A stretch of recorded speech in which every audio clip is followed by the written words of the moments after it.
السلام علیکم ورحمۃ اللہ وبرکاتہ۔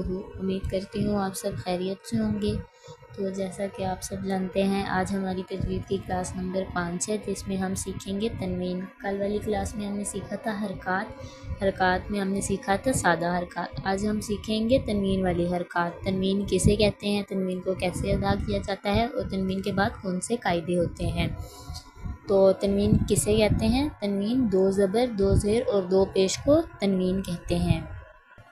تنوین ہمیشہ لفظ کے آخر میں آتا ہے، جیسے ابدن، احدن، یہ ہمیشہ لفظ کے اینڈ میں آتا ہے، یہ کبھی بھی لفظ کے درمیان میں یا شروع میں نہیں آتا۔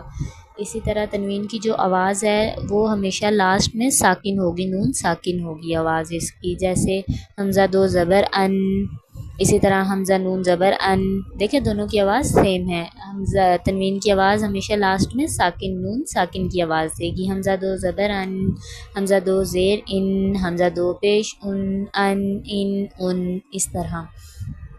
تو آپ کو میں اس کی تختی شروع کروانے سے پہلے کچھ چند چیزیں جو بہت ضروری ہیں تجوید سیکھنے کے لیے وہ بتا دوں۔ سب سے پہلے ہے حروف حلقی۔ حروف حلقی کون سے ہیں؟ 6 ہیں۔ حروف حلقی 6 ہیں، حمزہ ہا، عین ہا، غین ہا، اور اسی طرح آگے آتے ہیں حروف یرملون۔ حروف یرملون کتنے ہیں؟ وہ بھی 6 ہیں۔ حروف یرملون کون کون سے ہیں؟ یا، را، میم، لام، واو، نون، حروف یرملون، ٹھیک ہے۔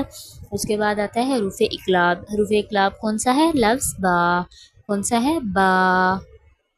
اور اس کے بعد آتے ہیں حروف اخفا۔ حروف اخفا 15 ہیں، جس میں ہے تا، سا، جیم، دال، ذال، زا، سین، شین، صاد، ضاد، طا، ظا، فا، قاف، کاف، یہ ہیں حروف اخفا۔ تو آج میں نے آپ کو بنا یہ 4 بتائے ہیں، حروف حلقی، حروف اقلاب، حروف یرملون اور حروف اخفا۔ تو یہ جو بہت ضروری ہیں، تنوین اور نون ساکن کے بعد ان کے کچھ قاعدے ہوتے ہیں جو تجوید کے لیے بہت اہم اور بہت ضروری ہوتے ہیں، اس لیے یہ سیکھنا بہت ضروری ہے۔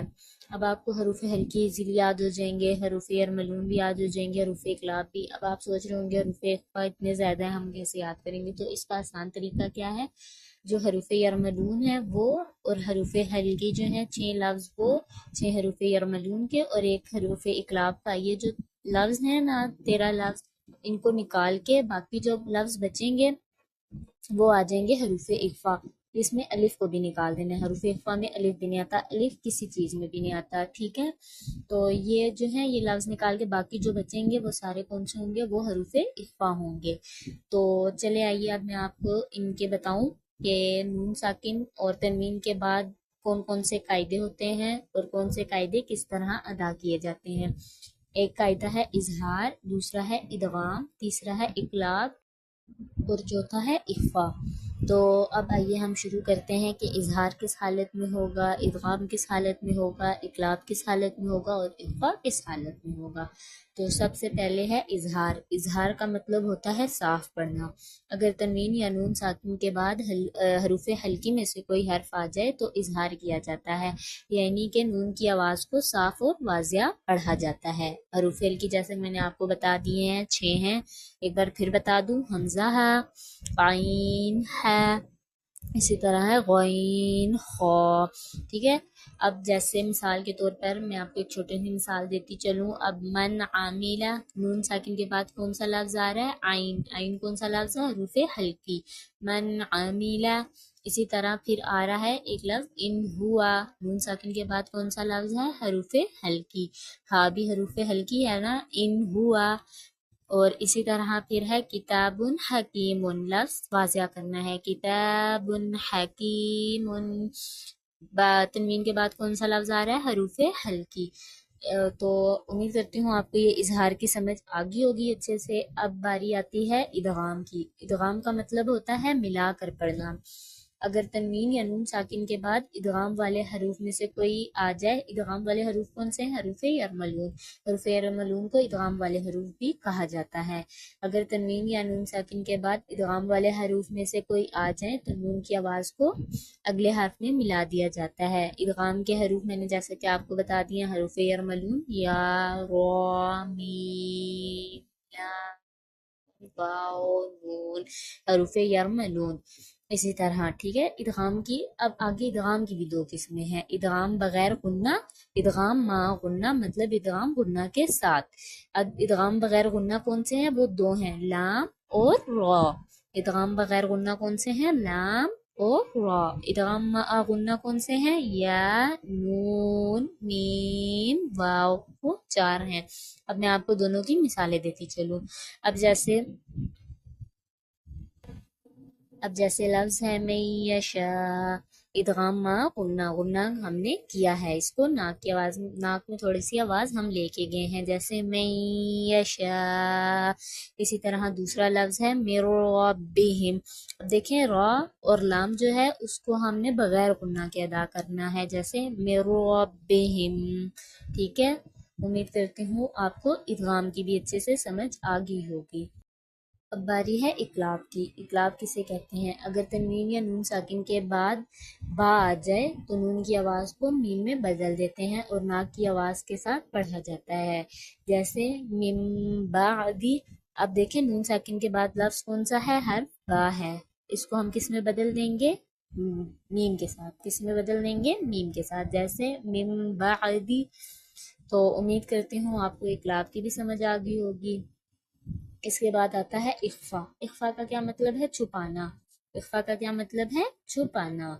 اگر تنوین یا نون ساکن کے بعد باقی 15 حروف میں سے کوئی حروف آ جائے تو وہاں اخفا کیا جاتا ہے، یعنی کہ نون کی آواز کو ناک کے ساتھ کچھ چھپاتے ہوئے پڑھا جاتا ہے.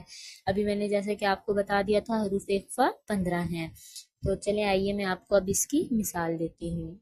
تو اب میں آپ کو اس کی ایک مثال دیتی ہوں. جیسے لفظ ہے معشری. کیا لفظ ہے؟ معشری. نون ساکن کے بعد لفظ کون سا آ رہا ہے؟ حروف اخفا لفظ آ رہا ہے، تو نون کی آواز کیا کریں گے؟ ہم چھپا دیں گے، معشری. اسی طرح ہے لفظ کتاب کریم. تنوین کے بعد کون سا لفظ آ رہا ہے؟ حروف اخفا. تو اس کو لفظ کو کیسے ادا کریں گے؟ کتاب کریم. اچھا، اب ان چار چیزوں کو نا آپ ایزیلی کیسے یاد رکھ سکتے ہیں کہ میں آپ کو بتاتی ہوں. اظہار. اظہار کا مطلب ہے صاف کرنا، مطلب صاف طریقے سے پڑھنا. ادغام ملا دینا، مطلب کہ ایک لفظ کو دوسرے سے ملا دینا. اقلاب نون کو میم میں بدل دینا، نون ساکن کو میم میں بدل دینا. اور اخفا کا مطلب ہوتا ہے چھپانا، مطلب ناک کے ساتھ چھپانا. ٹھیک ہے. امید کرتی ہوں آپ کو یہ سارے قاعدے اچھے سے سمجھ آ گئے ہوں گے.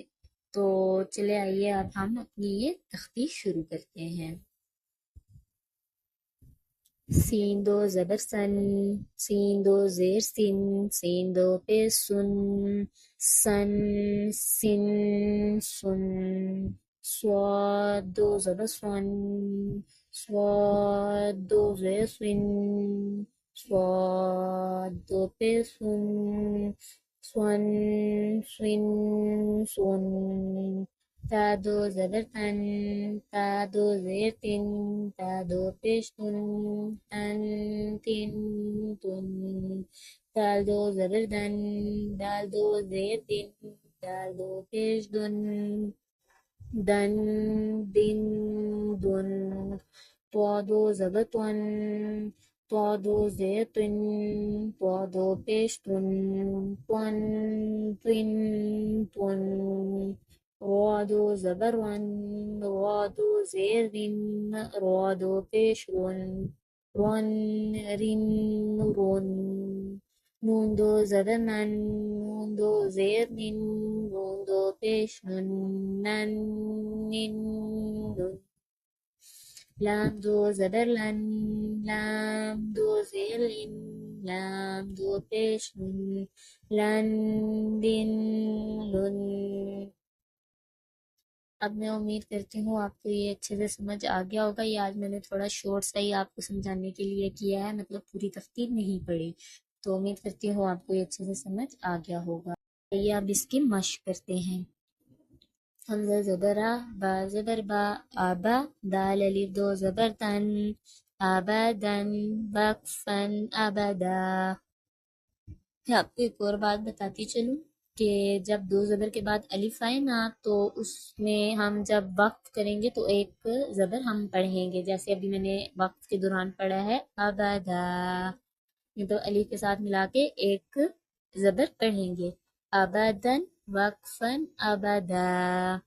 اسی طرح چلے آئیے اب آگے شروع کرتے ہیں. حمزہ زبر آ، ہا زبر ہا، آہا، دال دو پیش دن، احد، وقفن، احد.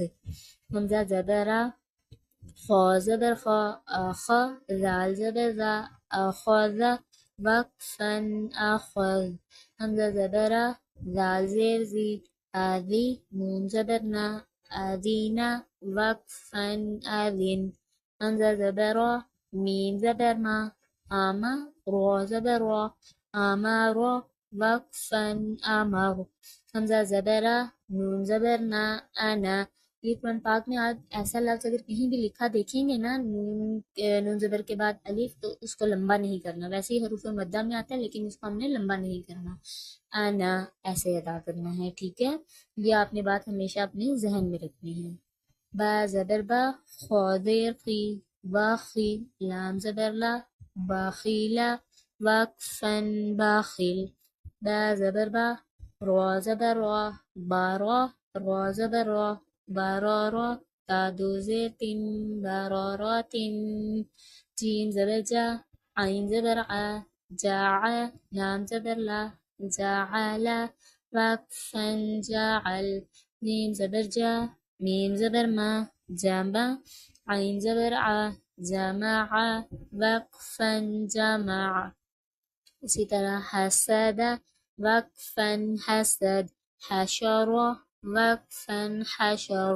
خشیہ، وقفن، خشی. خلق، وقفن، خلق. خلق، وقفن، خلق. ذکر، وقفن، ذکر. رفع، وقفن، رفع. رقبة، وقفن، رقبة. سرور، وقفا، سرور. سفرات، وقفا، سفرة. میں امید کرتی ہوں کہ آپ سب کو آج جو میں نے سکھایا ہے اچھے سے سمجھ آ گیا ہوگا، اور اگر کسی کو کوئی چیز سمجھ نہ آئی ہو تو وہ کمنٹس میں مجھ سے پوچھ سکتے ہیں. تو الحمدللہ آج ہم نے قرآن پاک کے ایک اور سبق کو سیکھا ہے. دعا ہے کہ اللہ تعالی ہمیں قرآن کو صحیح طریقے سے پڑھنے، سمجھنے اور اس پر عمل کرنے کی توفیق عطا فرمائے، آمین. اگر آپ کو ویڈیو اچھی لگی ہو تو اسے شیئر کریں زیادہ سے زیادہ. انشاءاللہ ہم اب اگلی کلاس میں نئے سبق کے ساتھ ملاقات کرتے ہیں. تب تک کے لیے قرآن سے محبت رکھیں، اسے روزانہ پڑھیں اور دوسروں کو بھی اس کی طرف راغب کریں. اللہ حافظ.